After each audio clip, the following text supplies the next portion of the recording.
ಸೂರ್ಯಂಗೆ ತುಂಬ ಹೊತ್ತು ಗ್ರಹಣ ಹಿಡಿಯಲ್ಲ, ನಾನು ಬರ್ತಿದ್ದೀನಿ ಚಿನ್ನ ಅನ್ನುವಂತಹ ದರ್ಶನ್ ಅವರ ಡೆವಿಲ್ ಸಿನಿಮಾದ ಡೈಲಾಗ್ ಕೇಳಿರ್ತಕ್ಕಂಥ ಅಭಿಮಾನಿಗಳು ಅವರ ಬರುವಿಕೆಯ ಕಾತರದಲ್ಲಿರ್ತಕ್ಕಂಥದ್ದು ಒಂದು ಕಡೆ ಆದರೆ, ಇನ್ನೊಂದು ಕಡೆ ಸದ್ಯಕ್ಕೆ ಡೆವಿಲ್ ದರ್ಶನಕ್ಕೂ ಕೂಡ ರೆಡಿಯಾಗಿದ್ದಾರೆ. ಈ ಡೈಲಾಗ್ನ ರೈಟರ್, ಡೆವಿಲ್ ಸಿನಿಮಾಗೆ ಕೆಲಸ ಮಾಡಿರ್ತಕ್ಕಂತಹ ಬರಹಗಾರರು ಕಾಂತರಾಜ್ ಅವರು ನಮ್ಮ ಜೊತೆ ಇದ್ದಾರೆ. ಇಂತಹ ವಿಶೇಷತೆಗಳ ಬಗ್ಗೆ ಮಾತಾಡೋಣ ಸರ್. ಈಗ ಸದ್ಯಕ್ಕೆ ಸೋಷಿಯಲ್ ಮೀಡಿಯಾದಲ್ಲಿ ಒಂದು ಟ್ರೆಂಡ್ ಕ್ರಿಯೇಟ್ ಮಾಡ್ತಾ ಇರ್ತಕ್ಕಂಥ ಡೈಲಾಗ್ ಅಂತ ಹೇಳ್ಬೋದು. ಒಂದು ಕಡೆ ದರ್ಶನ್ ಅವರ ಅಭಿಮಾನಿಗಳಿಗೆ ಅವರಿಲ್ಲ ಅನ್ನೋಂಥ ಸಂಕಟದಲ್ಲಿದ್ದಾರೆ. ಇನ್ನು ಈ ಡೈಲಾಗನ್ನು ಬಿಫೋರ್ ಸಿನಿಮಾ ಆಗಿದ್ದ, ಆಫ್ಟರ್ ಸಿನಿಮಾ ಆಗಿದ್ದ ಅನ್ನೋವಂಥ ಕುತೂಹಲದಲ್ಲಿದ್ದಾರೆ. ನಿಮ್ಮ ಜರ್ನಿ ಜೊತೆಗೆ ಮಾತಾಡೋದಾದ್ರೆ ಸರ್, ಇದು ಫಸ್ಟ್ ನಾನು ಡೈಲಾಗ್ ಬಗ್ಗೆ ಮಾತಾಡ್ಬಿಡ್ತೀನಿ. ಈ ಡೈಲಾಗು ಬಿಫೋರ್ ಸಿನಿಮಾನ, ಅಂದರೆ ಸಿನಿಮಾದಲ್ಲಿ ಬರಿತಾನ ಇದು ಒಂದು ಭಾಗವಾಗಿ ಬಂದಿದ್ದು. ಸೊ ಈ ಜರ್ನಿ ಹೆಂಗೆ ಅಂತಂದರೆ, ನಾನು ಫಸ್ಟೇ ಎಲ್ಲ ಕಡೆ ಆಗಲೇ ಹೇಳ್ಬಿಟ್ಟಿದ್ದೀನಿ, ಮತ್ತು ಇದು ಹೇಳ್ಬೇಕಾದಂಥ ಅನಿವಾರ್ಯ ಹೇಳ್ತಾ ಇದ್ದೀನಿ. ಪ್ರಕಾಶ್ ಸಾರು ನಾನು ಫಸ್ಟ್ ಕತೆಗಾರನಿಗೆ ಅವರು ಅಪ್ರೋಚ್ ಮಾಡಿದ್ದೆ, ಯಾವುದೋ ನಮ್ಮ ಮುಖಾಂತರ ನಂಬರ್ ತೊಗೊಂಡು. ಪ್ರಕಾಶ್ ಸಾರ್ ಕತೆ ಓಕೆ ಆಯಿತು, ಚೆನ್ನಾಗಿದೆ, ಇದು ಬರ್ಕೊಂಬನ್ರಿ ಅಂತ ಹೇಳಿದ್ರು. ನಾನು ಬರ್ಕೊಂಡು ಒಂದು 3 ತಿಂಗಳು 4 ತಿಂಗಳು ಬಿಟ್ಟ ನಂತರ ಸರ್ ಫೋನ್ ಮಾಡಿದೆ, ಸರ್ ಬರೆದಿದ್ದೀನಿ ಅಂತ. ಆವಾಗ ಸರ್ ಇದ್ದವರು ಇಲ್ಲ ಕಾಂತರ, ಸದ್ಯಕ್ಕೆ ನಾವು ಅದನ್ನು ಮಾಡೋದು ಬೇಡ ಅಂತ ಹೇಳಿಲ್ಲ, ಸದ್ಯಕ್ಕೆ ನಾನು ದರ್ಶನ್ ಸರ್ ಸಿನಿಮಾ ಮಾಡ್ತಾಯಿದ್ದೀನಿ, ಆಲ್ರೆಡಿ ಕತೆ ಮಾಡಿದ್ದೀನಿ, ಬನ್ನಿ ಒಂಚೂರು ಡಿಸ್ಕಸ್ ಮಾಡೋಣ ಅಂತ ಹೇಳಿದ್ರು. ಸೊ ಆ ಮುಖಾಂತರ ನಾನು ದರ್ಶನ್ ಸರ್ ಇದು ಡೆವಿಲ್ ಸಿನಿಮಾಗೆ ಜಾಯ್ನ್ ಆದೆ. ಸೊ ನಾನು ಬರಬೇಕಾದ್ರೇ ನಾನು ಡಿಸ್ಕಸ್ ಮಾಡ್ತಾ ಅವಕಾಶ ಸಿಕ್ಕರೆ ನಾನೇ ಡೈಲಾಗ್ ಬರೋಕ್ಕೆ ಕೇಳಬೇಕು ಅಂತ ಅಂದ್ಕೊಂಡೆ. ಹಂಗೆ ಕೇಳಿದೆ, ಸರ್ ಹಂಗೆ ಒಪ್ಕೊಂಡ್ರು.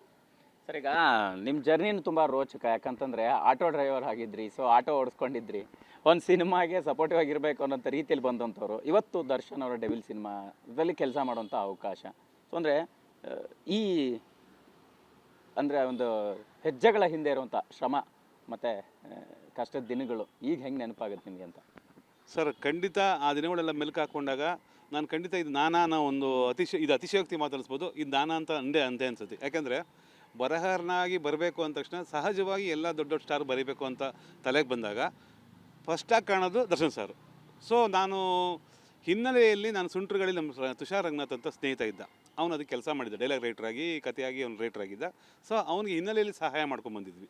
ಸೊ ಅವತ್ತಿಂದ ನನಗೆ ಒಂದು ಆಸೆ ಇತ್ತು, ಬಟ್ ಅದು ಸ್ವಲ್ಪ ಲೇಟ್ ಆಯಿತು, ಗೊತ್ತಿಲ್ಲ, ಲೇಟೆಸ್ಟಾಗಿ ಬಂದಿದ್ದೀನಿ. ಸೊ ನನ್ನ ಕನಸು ಈಡೇರ್ತು, ದರ್ಶನ್ ಸರ್ ಬರೀಬೇಕು ಅನ್ನೋ ಕನಸು ಈಡೇರ್ತು ಅಂತ ಅನ್ಕೋಬೋದು.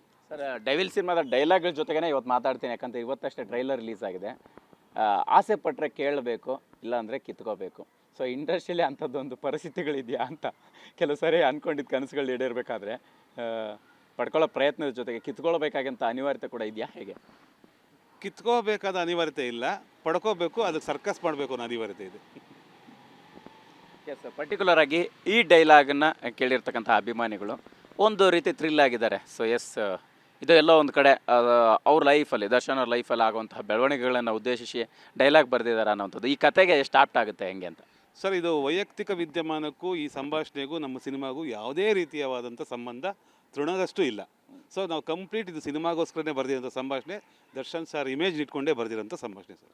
ಎಸ್, ಖಂಡಿತ. ಈಗ ಸದ್ಯಕ್ಕೆ ಒಂದು ಡೆವಿಲ್ ಅಂದರೆ ಏನು ಅನ್ನುವಂಥ ಕುತೂಹಲ ಇದೆ. ಒಬ್ಬ ರೈಟರ್ ಪಾಯಿಂಟ್ ಆಫ್ ವ್ಯೂವಲ್ಲಿ ಹೇಳೋದಾದರೆ ಏನು ಡೆವಿಲ್ ಸರ್? ಯಾಕಂತಂದರೆ ಎಲ್ಲ ಒಂದು ಕಡೆ ನೆಗೆಟಿವ್ ಟೈಟ್ಲು ಅಂತ ಅನ್ನೋಂಥ ಚರ್ಚೆ ಆಯಿತು, ಎಲ್ಲವೂ ಕೂಡ ಆಯಿತು.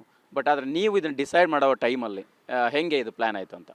ಸೊ ಇದು ಆ್ಯಕ್ಚುಲಿ ಹೇಳಬೇಕಾದ್ರೆ ಪ್ರಕಾಶ್ ಸಾರು ಕತೆ ಕತೆ ಸ್ವಲ್ಪ ದಿವಸ ಮಾಡಾದ್ಮೇಲೆ ಆಲ್ರೆಡಿ ಅವರು ಡೆವಿಲ್ ಅಂತ ಟೈಟ್ಲ್ ಇಟ್ಬಿಟ್ಟಿದ್ರು. ಇದನ್ನು ನಾನು ಈ ಟೈಟ್ಲ್ ಇಟ್ಕೊಂಡೇ ಸಿನಿಮಾ ಮಾಡಬೇಕು ಅಂತ. ಸೊ ಆ್ಯಕ್ಚುಲಿ ಹೇಳಬೇಕು ಅಂತಂದರೆ ಪ್ರಕಾಶ್ ಸರ್ ಇಟ್ಟಾಗಿದ್ದು ನಮ್ಮ ಪ್ರಕಾಶ್ ಸರ್ ಹತ್ರ ಇರಲಿಲ್ಲ, ಬೇರೆ ಯಾರೋ ಚೇಂಬರಲ್ಲಿ ರಿಜಿಸ್ಟರ್ ಮಾಡಿಸಿದ್ರು. ಈ ಟೈಟ್ಲನ್ನ ದರ್ಶನ್ ಸಾರು ಕೂಡ ಅಷ್ಟೇ ಇಷ್ಟಪಟ್ಟು ದರ್ಶನ್ ಸಾರ್ ಪ್ರೀತಿಯಿಂದ ಕೇಳಿದಾಗ ಅವ್ರು ಯಾರೋ ಕೊಟ್ಟಿದ್ದು.